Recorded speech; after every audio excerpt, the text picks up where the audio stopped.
这力气还有点大呀哈。这是2月10号，老爸在家的时候，杨根儿准备把屋头那些珍藏了好些年的木头盘到马路边，抽空好拉到乡上去改成他想要的木房。爸爸说那些木头啊，船旁短的有4年，长的呢有8年，因地面潮湿，有的已经腐朽了，也不知道这样子的木头去改的意义还大不大，只能抱着试一试的态度。这青冈树表面已经腐朽，内心也已经开裂口了，先把它们暂搁一边，等待大家的建议。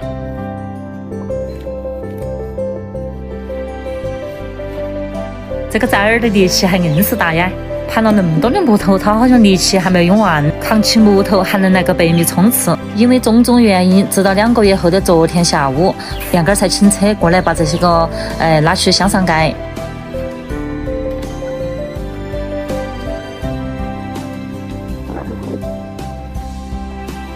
改那些木板，车费加上改的人工，总共花费430，大家觉得划不划算？时隔4个月，我们的卧室迎来了2次挂荔枝的时间。当时挂荔枝的时候呢，忘记在石膏板的缝隙之间贴那个防雷纱网了。今儿个我干活了，非常的积极哈，居然还强着在做。因为对我而言，我觉得那种不叫智商税的活路我喜欢。毕竟那种一看就会、一做就对的工作，比那个脑的工作呀来的要简单些。这个墙面放得太高了，一点儿都不友好，我踮起它搞定。贴完纱网，紧接着我还要用荔枝把纱网的洞洞呢给它补起。杨根儿说这样子呢，晚点儿他再来挂的时候呢就方便一些。他说给纱网填平那步很重要，突然觉得我才是今天的主力军，他就是来给我打杂的。老家这点土库啊都还冻得瑟瑟发抖，有一种想烤烘儿的冲动了。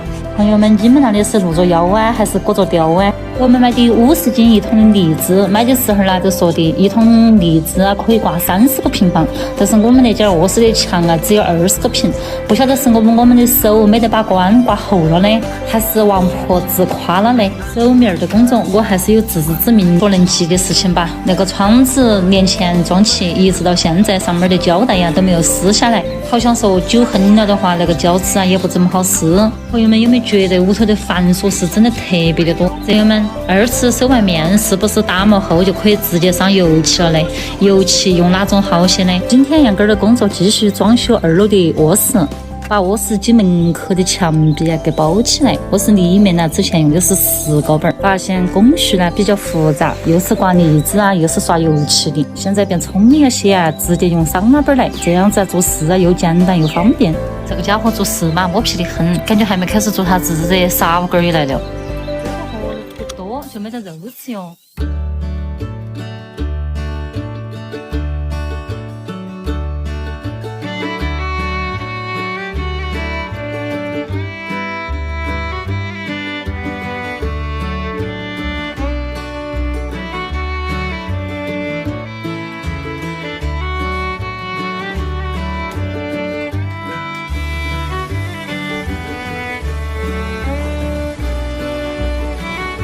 杨根儿打算用150块钱做个门，会是一个什么样的效果呢？这是前几天去改的白树门房，改的时候还好好的，改完之后就变弯了。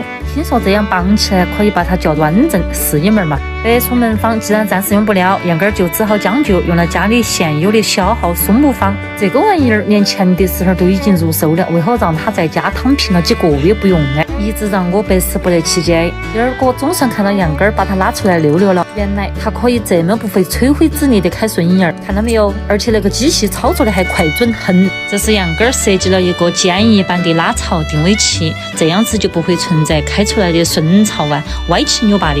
来，鉴定一下那个顺槽，看起是不是非常的直流呀？杨根儿决定用实木生态板拿来做门板。可能有朋友会好奇，为什么不用原木板来做呀？瞧，这就是原木后来的沧桑样，板与板之间都开裂口了，这就是为了避开前人所走过的坑呐。是杨根儿沉浸式工作的场面。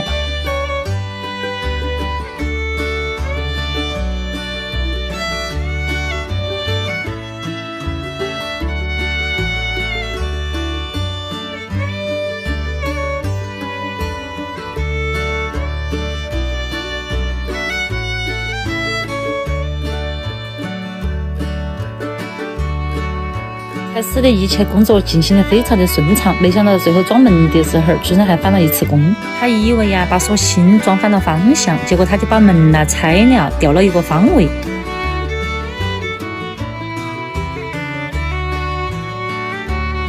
有的时候那个糊涂起来，连个人都恨。原本把锁舌调换个方位，扯一圈就可以了，结果还大费周章的去拆门。你说那是不是傻嘛？原计划的门房是宽12厘米，厚6厘米，现在就是宽9厘米，厚3.5厘米。严重缩水以后看起很单薄，也不晓得他以后经不经事哦。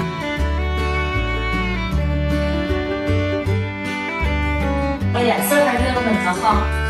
动手改造老屋第123期，王金友、杨根儿这期的任务是给卧室打磨腻子。俗话说，工欲善其事，必先利其器，所以他先自制了一个手工砂板。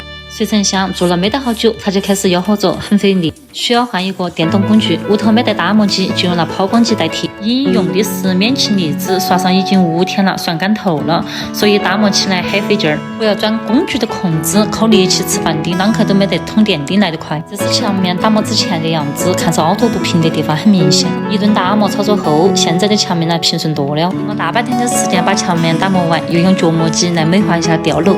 由于没得经验，没有用到老祖宗传下来的榫卯结构，木板收缩比较大，导致板与板之间出现有1颗米那么大的缝隙，有的边缘的位置的木板还稍微有点上翘。今天早上我去打扫卫生，推开门的一瞬间傻眼了，看到这满地的灰尘，竟然不知从何下手。天哪，怎么有种误入磐石洞的错觉？治下仙子，昨晚你来过吗？昨晚在楼上热得非凡，杰瑞还带着他的3期怒气来过此地。打磨的时候，我们杨根儿1棍封号没有。杨根儿说：“你放心，处理得巴巴适适的。天气好的时候发进来受挫呀。如既往的那种轻松的活儿还是由我来做。如果扫或者吹的话，灰尘很大，楼下的人遭不住，我还是用吸尘器来吸吧。以前屋头打扫灰尘大的工作，基本都是由杨根儿包了，所以那个吸尘器我也是正儿八经的头回事。杨根儿看我打扫了半天，都只打扫了个吊篮儿，亲自上来示范了会儿，没想到那个长嘴巴的吸附能力蛮强，一气一大片。平时我又没用过，我啷晓得它有3个不同的锥形嘛？卡卡角角、边边缝缝都换成那个小毛刷来刷。这个灯槽还有那房顶都是杨根儿的活路了，我的害怕不够。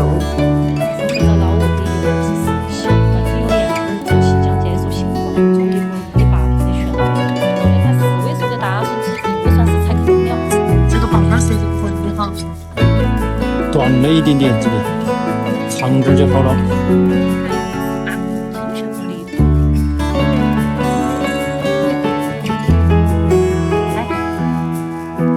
等待进门休息靠脖子，摇羊快走还脖子扭过，你不抱到脚噻？是噻。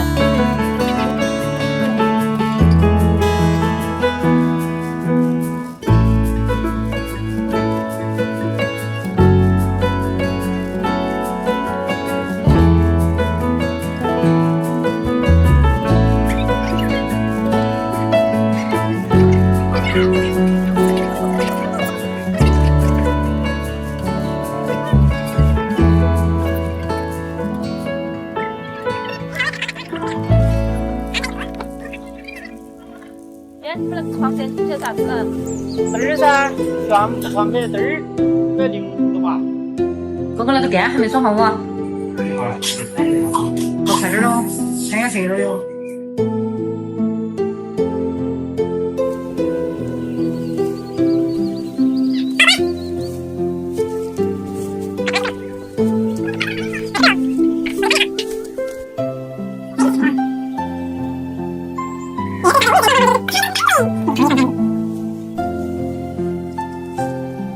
对了，好肥哦！我一条差不多用1瓶，这个半头儿费劲哈。屋头没得了啊？对了，你那儿不是还有一瓶吗？这是棉钉胶的嘛，这个胶来补那个缝，不浪费。走。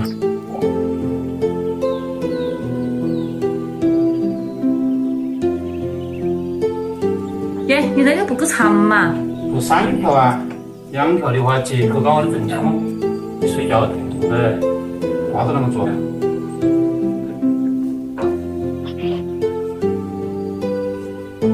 1、2、3，来哟！4条吧。好。那个我他们没得了啊。小小的是。居然些个笋头是把杨根手是缠了的。这个橘子的锯片呢有点软，锯的时候呢扯起的，让杨根呢有力使不出。用了1天的时间把那些笋头锯完。之前3.8的笋槽小了，现在又要重新来做一个笋槽定位器。他一边开笋槽，嘴巴里面都还念叨着那个人工开笋头啊，费时又费力。如果有个小型的带锯的话，那开那个笋头啊就巴适得很。你以为我不晓得你憋的啥子闷屁嗦？说白了就是想让我给你融个资然后再给你整个工具呗。还真的是技术不够，工具来凑，你想都不用想了。我悄悄地慢慢去搜索了一会儿，他说的那个工具都是1K 多，感觉你那个怕是买工具上瘾了哦，你就等到起嘛。我不在那个购买青儿上签字，我看你拿啥子去买。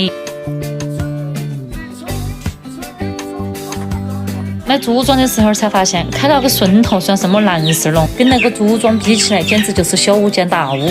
它设计的没得错，做法也没得错，但是一到组装的时候就错误连天，连续翻车。主要是那个安装的顺序好像不能按我们正常的思维这样子去安装。你出现拼接的地方，是因为它在开板的时候把两边笋槽里面的尺寸算落了。你这个好了吗？做床头柜的面板，一块木板不够宽，它又用2块木板开了凹槽，做了龙凤笋。奇怪了，你就不可以发哈横做个公母笋出来吗？杨根说，因为床头柜的宽度是46公分，2块板呢又刚好46，如果开了公母槽的话，就只有45公分了。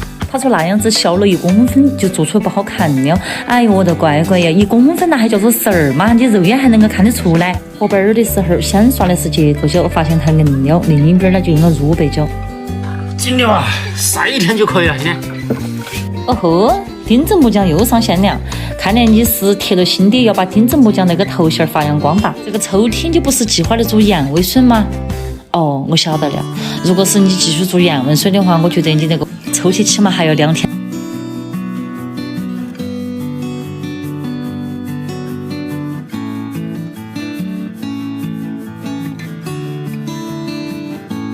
今儿我发现了一个新大陆，在我的认知里面，我一直以为只有衣服、裤子、鞋子可以补疤，没有想到竟然那个木头居然也补起疤来了。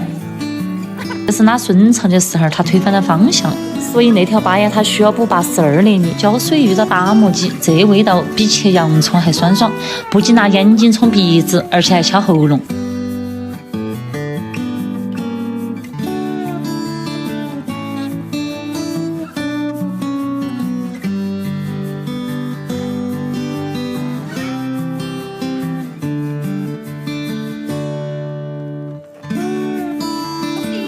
这是不是就是蜜糖冒充的木辣油哦？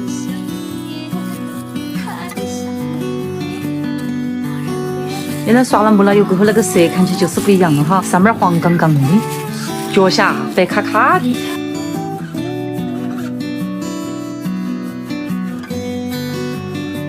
哥哥，11点了哇，快点睡觉了。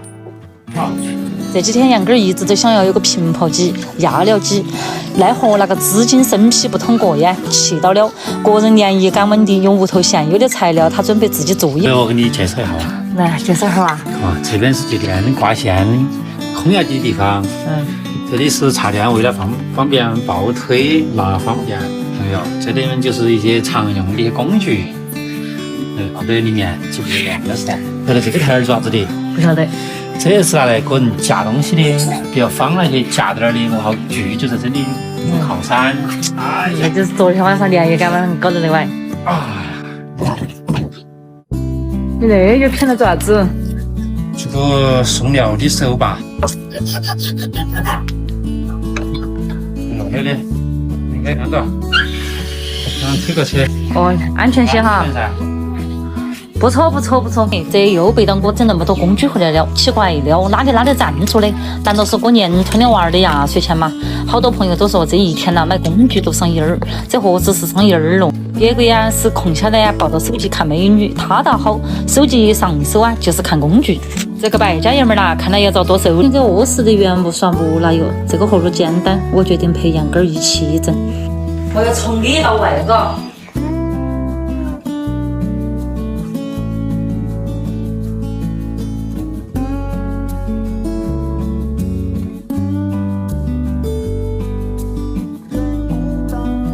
会儿你去把门刷了，这交给我了。好嘞。他们刷6要上门房哈。OK。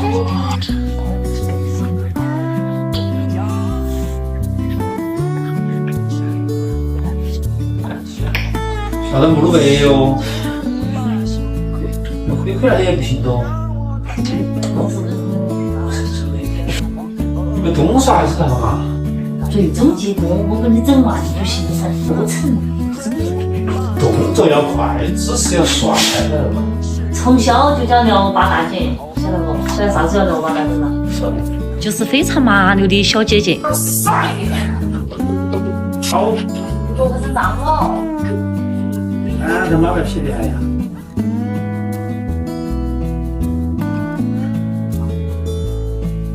他拿来遮那个丑陋，这么大一捆，我觉得你用不完嘛，哥哥。我来看下你那是啥子花色？原来我没白花的嘛，全部是素色哟。呀，看花，哦吼，133，长度刚好2.7米。这技术如何纯情了哦，哥哥居然可以单手作画。上面有线的嘛，你看到。本想夸你一下儿，结果拍到牛帖子上去了，不要把尺寸搞错了哦，哥哥。开玩笑，啷个来错哟？你看我的啥子？你这都下剪刀了，我还没来剩你黑一会儿呢。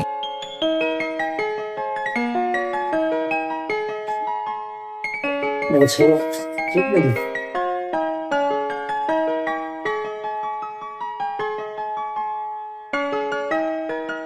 整体和那个衣柜嘛都配的。噻，都像个人睡的那一头啊，漂漂亮亮的。这不又开始动工来做床头柜了。搬出前2天连夜赶完做出来这平抱腿，这工具它得很呐。他说不仅推出来的模仿很直，而且还很快，这样子啊节省了不少的时间。杨根儿吹牛说的，他第2个床头柜啦有经验了，啷看呀都会比第1个做的又快又好。